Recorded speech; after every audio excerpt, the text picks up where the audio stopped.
Hi everyone and welcome to our first webcast of 2026. I'm Alberto Gallo, CIO of Andromeda Capital Management.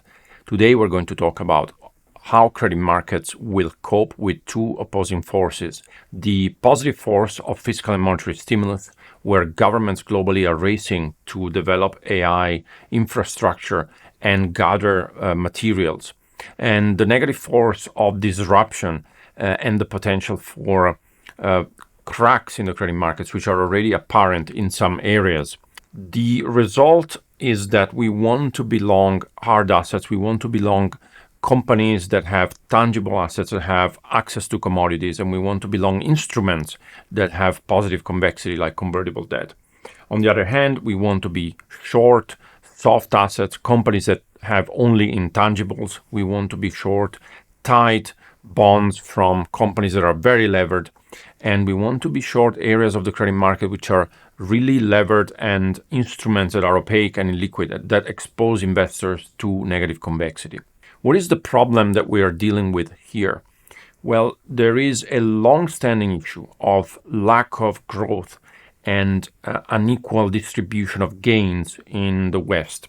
Western economies for a long time have been enjoying cheap resources from emerging markets until the last few years, where emerging markets and China in particular have become stronger and more in control of production. As a result, the ability of the West to import resources or take resources quickly and then generate added value on top of those resources has declined.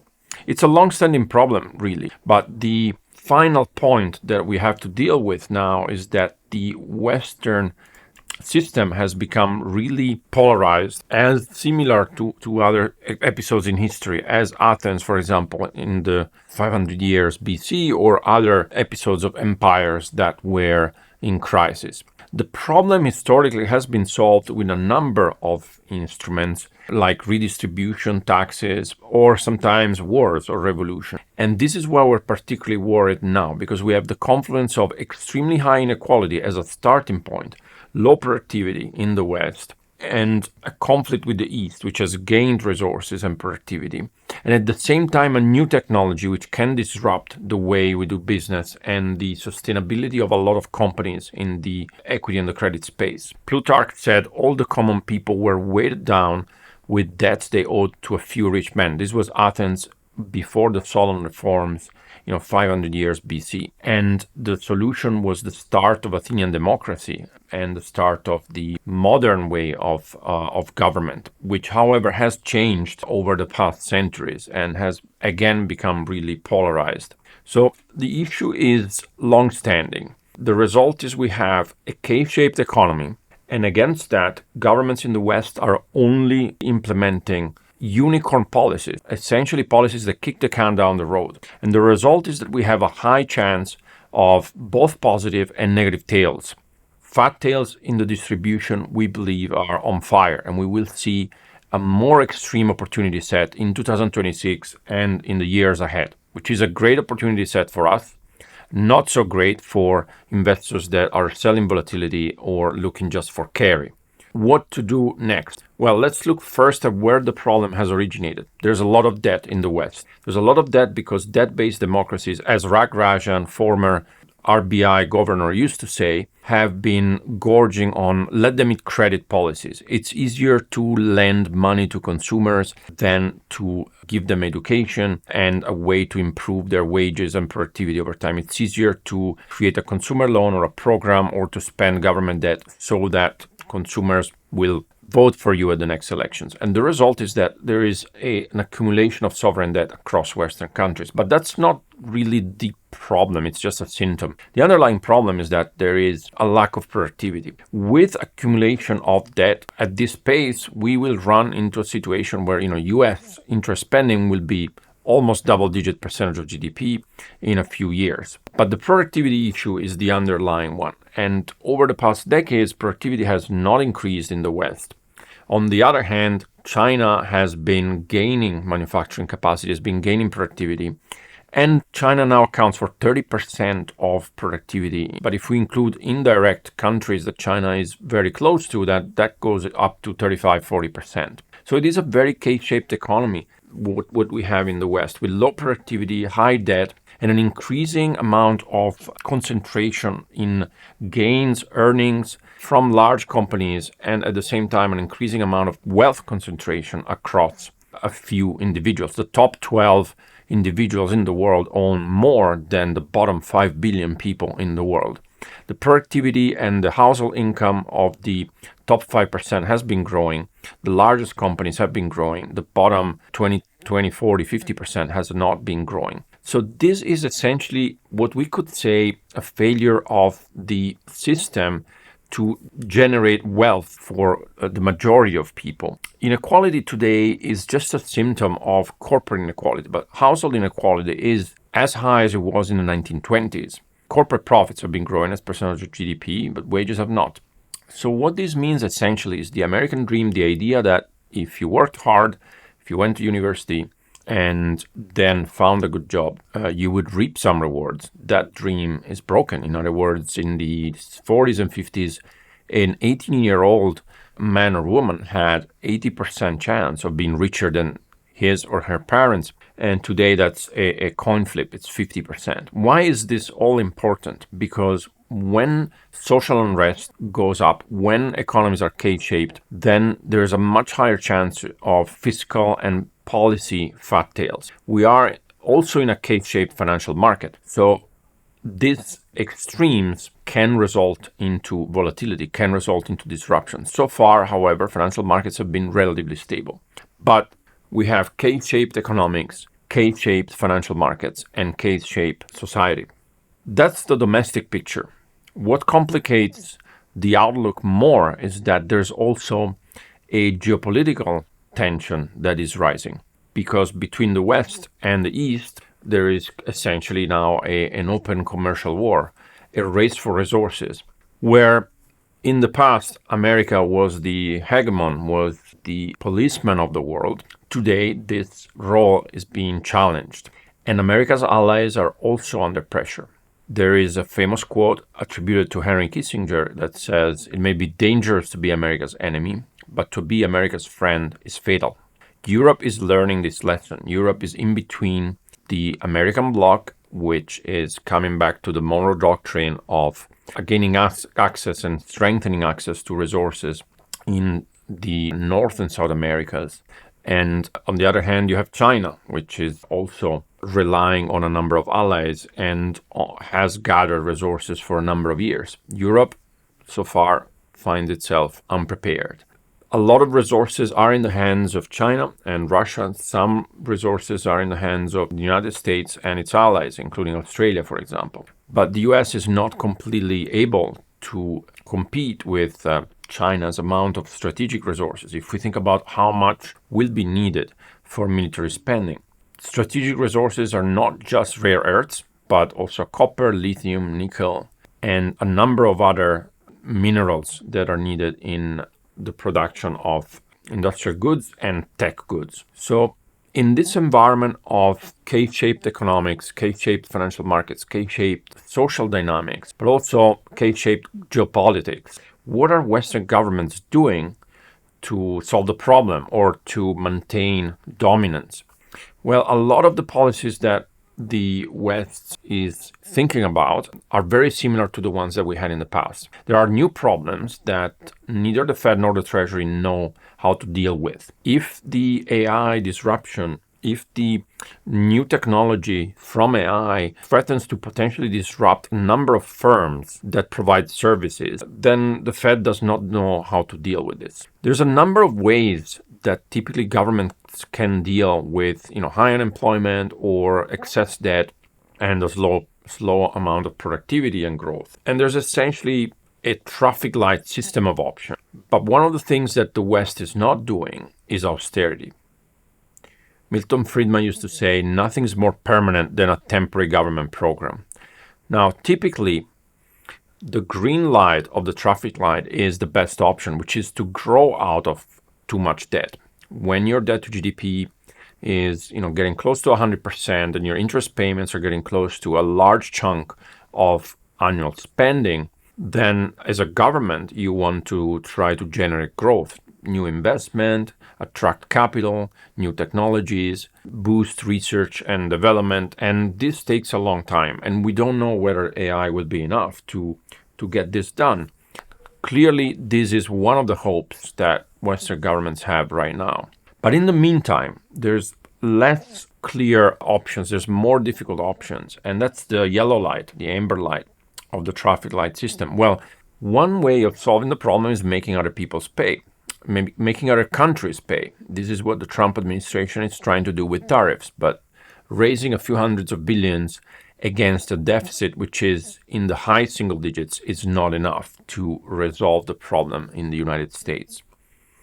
There's also another option, which is to do austerity, and that's really difficult, or to redistribute wealth. Again, in an environment where parties are heavily funded by a few companies, by a few wealthy individuals, it's also really hard to redistribute wealth. So what's left, and the reason why markets are so calm right now, is monetary policy. Monetary policy continues to be loose, even though we have been, for over 5 years, above target inflation.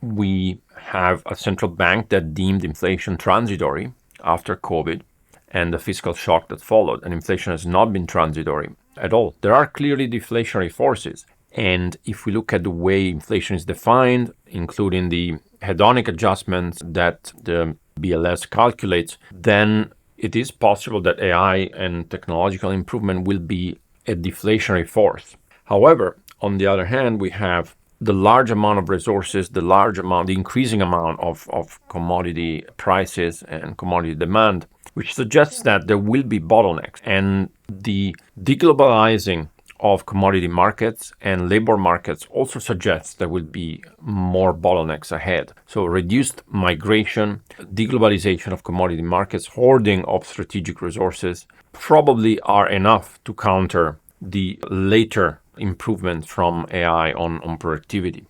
So what we are seeing is essentially central banks closing one or both eyes in the face of sticky inflation. Monetary policy is something we care a lot about because credit markets ultimately are about liquidity.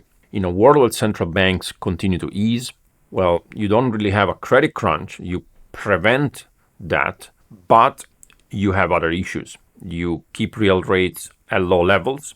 You potentially, debase your currency, you devalue your currency, and you also encourage a number of investments by keeping real rates really low that would not be feasible otherwise. This is what has happened with over a decade of quantitative easing and loose monetary policy.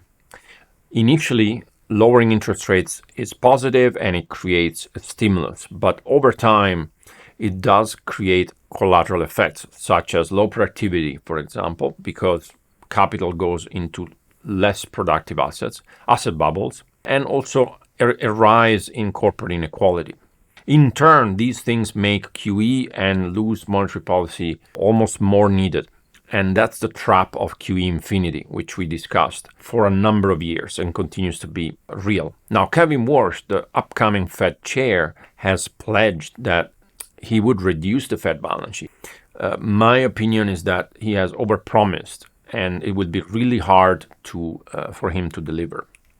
So we continue to live in an economy that is trying to change. It's structurally flawed because the West used to rely on cheap resources and had a technological advantage compared to the East, which no longer has. So the West needs to readjust, but we continue to rely on monetary stimulus in the interim. And the West is struggling to onshore. It's struggling to do MAGA, to recreate industrial production. So we have a lot of bumps in the process. While QE is the absorbing force of these bumps, it is also the force that prolongs issues. Similarly to keeping a patient under anesthetic for 10 years, there is clearly a need for structural reforms and structural improvements. But with this anesthetic, a lot of these improvements and these reforms and these investments have not really happened. In fact, the economy has become even more polarized. So today we have volatility, and volatility continues and is more frequent. And in the meantime, what worries us is that the US Treasury and the Fed have been looking at a number of monetary experiments from asking countries to buy 100-year bonds, which was not successful, to potentially develop stable coins as a way to funnel capital into front-end parts of the curve, including bills, to changing the inflation target and deregulating banks to allow them to hold more treasuries. These are obviously temporary solutions, but the reality is that fiscal dominance continues. Governments continue to spend and will continue to spend across the globe, including Japan, with the recent elections. And central bank balance sheets, in our view, will not go down.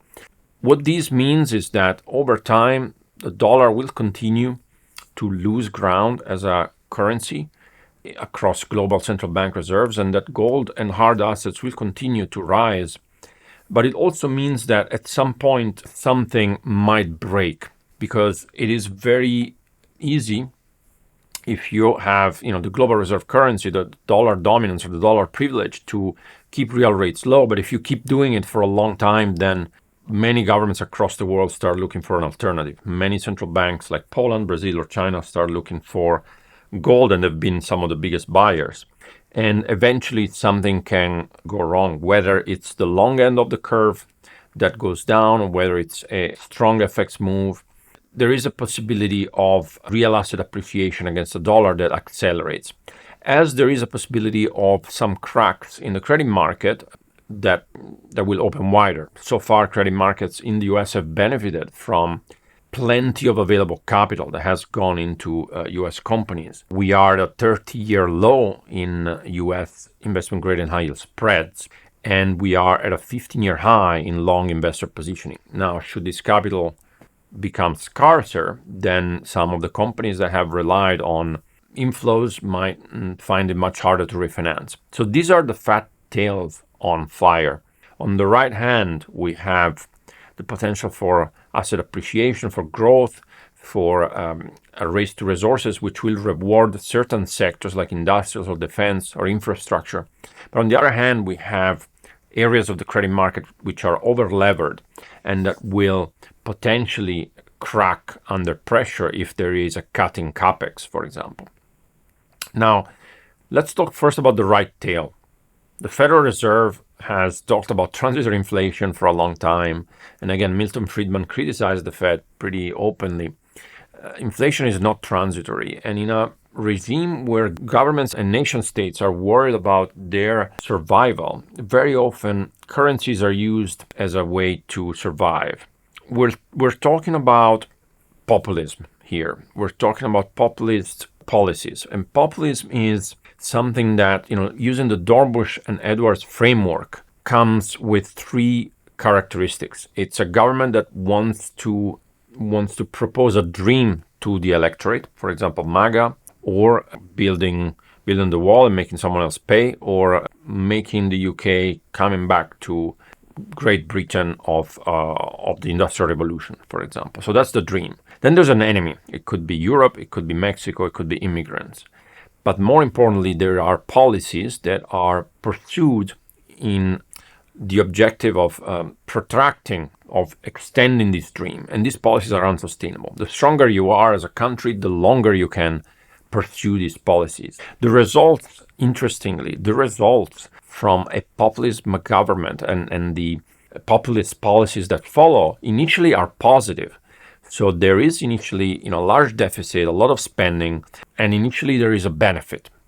But later on, other countries tariff back, deficits start biting, inflation goes up, public debt goes up, there are bottlenecks in production, and that's when there is a problem. And the problem ends up typically in financial repression, so high inflation, taxes, and war. This is what history tells us. So today it's very important in our investment process to think about regime change, to think about how economics is changing. There are economic shocks. There's economic shocks due to stimulus, but also there is something which is deeper, which is across policy and geopolitics. Now, we have seen this before. We talked about inequality in the Athens of 500 BC. The historical example of debasement, which is more interesting, is the one of the Roman Empire. In the late Roman Empire, emperors started to have to deal with an empire that was growing, and it was much bigger, and it was overextended. There was a lot of public debt, a lot of spending. And as you know, each emperor started to print a new coin with their image on the coin. There were credit crises, there were credit booms and busts, and sometimes they were resolved. But over time, the amount of silver in the coinage of the Roman Empire started to go down. Eventually, legionaries realized that and started deserting. And essentially, during this process, what was a hard asset-based monetary system became, a fiat-based monetary system, and eventually failed. History is full of fiat monetary systems and monetary systems that have failed, that have been reset, and it's not the first time we see this. Currently, the precious metal market is telling you that something is wrong with the dollar. It's telling you that many countries in the world want an alternative. Gold, silver, and other commodities are flashing red. There's a number of other markets which is still in amber territory. For example, equity markets or FX markets. There have been moves, but the moves are not extreme. And then there is two markets that are flashing green, where there is absolute complacency. There is no risk whatsoever priced in. Those are the rates markets and the credit market, which is priced at a 30-year low in spreads. Now, part of the reason why markets are so polarized is the same. There is a lot of monetary stimulus, which makes the dollar depreciate, makes gold go up, and it makes credit markets so tight. But eventually, one of the two markets has to be wrong. Either the dollar depreciates, there is a lot of inflation, there's a lot of debasement, and gold keeps going up, and at some point something goes wrong for credit too, because inflation is unsustainable, or maybe the gold market is exaggerating and credit markets are fine. But we actually think that it's worth thinking about what the red light is saying. There is a lot of government debt in the world, of course, and we're not talking about that because government debt can be controlled by central banks with forward guidance and quantitative easing. So we've got 100 trillion of government debt. But on top of that, we've got riskier debt from munis, from mortgages, from investment grade corporates, from emerging markets. And then we have the high yield market. And then we have levered loans and private debt. Now, if we think about the growth in credit markets over the past few years, a lot of that has actually happened in the private realm. So funds that are locked, there are long maturity funds, typically 5 years, have captured a lot of the growth in credit markets over the last decade. These new funds started growing at the same time when artificial intelligence companies wanted funding. So while private credit funds wanted to lend, AI companies, AI startups wanted to borrow. So high yield markets by comparison only grew by 5%. But private credit funds went from around $500 billion to over $3 trillion in capital.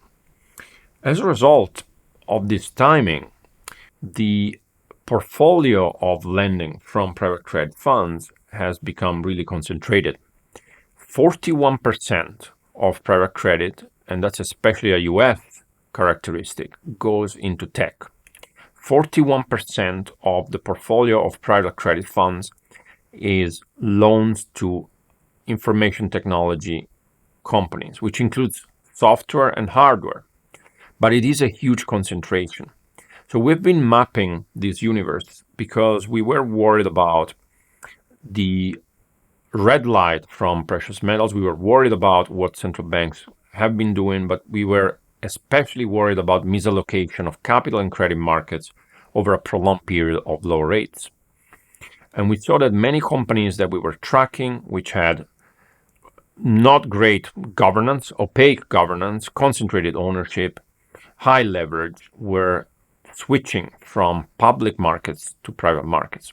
What is a private credit fund? Well, it's essentially the mirror image of a CDO. In collateralized debt obligations in 2007, investors were adding leverage to high quality underlying, to investment grade underlying. You could have sold levered protection, you could have gone long on a portfolio investment grade company levered 10 or 20 times. Of course, those companies did not default, but an external shock and the mark-to-market that ensued would have made the investor insolvent. Today, the financial gurus have come up with the solution to the past problem. Private credit funds essentially are a non-mark-to-market vehicle. Many private credit funds mark the same bonds or loans with different prices, so there is limited disclosure.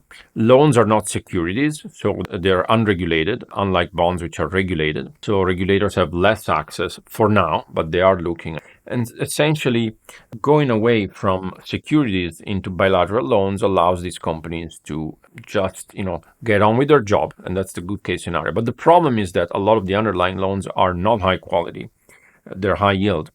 They're actually worse than high yield bonds, and very often with lower covenants or more complex structures. There's also an embedded conflict of interest because many of the managers in private credit are also owners or control some of the buyers of private credit, and they also have private equity funds. So many very often buy loans or lend to companies where they are also invested on the equity side. The fact is that with such a large amount of capital that has gone into these new structures and with all the signs of a bubble, including new entrants that are scrambling to launch a new private credit fund, or this time is different behavior, today you need 300 billion of inflows per year just to sustain the volumes that have been included in the market. Most importantly, investors don't get paid for it. Returns have been mediocre with a range of 7 to 9% net, according to data from Apollo, over the average of the last 4 years, and a liquidity premium which is essentially zero, if not negative, if you adjust for quality. So we talked about the right fat tail of liquidity and what can go right, which is essentially governments continuing to boost growth, technology boosting productivity, and the value of resources that governments are looking for continuing to rise. We talked about the left tail of credit, misallocation of capital over a long period of low rates, and loose policy that has created the conditions for private credit funds to gather a lot of capital with inverted curves, with investors looking for no mark-to-market returns. We also talked about the polarization of a K-shaped economy, K-shaped financial markets, and K-shaped social dynamics. In this environment, the opportunity set is one of higher volatility. It's a great opportunity set for our process, which is a process where we always want to capture convexity. Carry is often the only thing or the main thing that credit investors look for. We look at carry as a nice thing to have, but not the objective of our portfolio. We want to profit from convexity. We want to position for the right events in the right places and in the right companies. And that's what we do. Our returns don't come from carry, they come from dispersion, they come from volatility, and they're very little correlated to the market or to our peers. So in this chart, we show the two standard deviation shocks across a variety of markets which have occurred in the past few years. Volatility, disruption across the market or across sectors is becoming more frequent. And volatility was very rare over the period of QE because markets were essentially suppressed. Today, governments are spending more. We no longer have near zero inflation. And the lack of productivity and lack of growth in the West, and together with geopolitical tensions, is forcing governments to spend more, to switch to fiscal dominance. At the same time, valuations remain extremely low. Spreads are very close to a 30-year tide in US investment grade and in US high yield. And in Europe, they're just a little bit wider. Equities are at a very high price-earning ratio in most countries, in the largest markets. So investors need to be really careful here. Credit beta has very little value. Yes, maybe corporate leverage is still stable, but it is rising. And default rates are rising too. And if AI will disrupt a number of services businesses and software businesses, that this means defaults will rise. We do not need to have that whole amount of companies default. If you're lending with a 3 or 4% spread to 100 companies, you just need 3 or 4 of them to default, to lose 1 year of return. So this creates a very polarized and a very exciting opportunity set for investors that know what to do. But it is also strategically important environment where we know roughly the direction of the United States, we know the direction of China, and we have Europe in the middle, where the path forward is very clear, as Mario Draghi said, but the implementation remains relatively behind. We see 5 conclusions for investors here. The West continues to have a debt problem, and the West will continue to spend. So government debt will continue to be supplied in large amounts. Governments have 4 ways to escape that problems. Austerity is not on the table. Making other people pay is potentially on the table, but not enough. Ultimately, the solution that Western governments will use is to keep real rates low and to essentially use new monetary tools to support spending and an attempt to improve productivity and to grow. These monetary experiments have collateral effects. They can keep credit markets quiet, they can encourage lending, but they also create fragility in the credit market. At the same time, they create asset bubbles, they create debasement of fiat currencies, they push other central banks to diversify away from the dollar into gold and other precious metals. And they support the race to hard resources. So that's the right tail. But at the same time, they also make credit markets extremely complacent. In this context, investors have been buying risk assets for capital preservation. In other words, investors have been pushed higher in the risk curve to try to make up for higher inflation and the potential for debasement. Ultimately, this means that valuations are tight and that positioning is fragile, particularly in some markets. And again, we are at a 15-year high in long positioning for US high yield, and I believe we are at an all-time high for US investment grade. In this context, investors need to position in a very different way from the traditional way that we have seen in the past. Government bonds are no longer a safe haven. The correlation between govies and risk assets is no longer negative. Convexity is rare and it needs to be harvested. Credit markets offer amazing convexity. Investors need to now go long hard assets that are scarce, or companies that have a moat and the ability to raise prices with inflation and that are supported by governments. Investors need to be careful about bonds, need to be careful about crowded trades like credit and private credit, and need to be really careful about companies that rely on low rates to fund themselves. We are in an economy of needs, not an economy of wants. Luxury, technology is down, food, defense, infrastructure, industrials are up. And that's how we build our portfolio. And these are our guidelines to navigate the next quarters. Thank you so much for listening. Get back to the team for any questions on our process and strategy and our performance. We believe here we continue to offer one of the best risk returns, if not the best risk return in credit markets. And we're very well positioned for 2026. And with that, good luck to everyone. Thank you.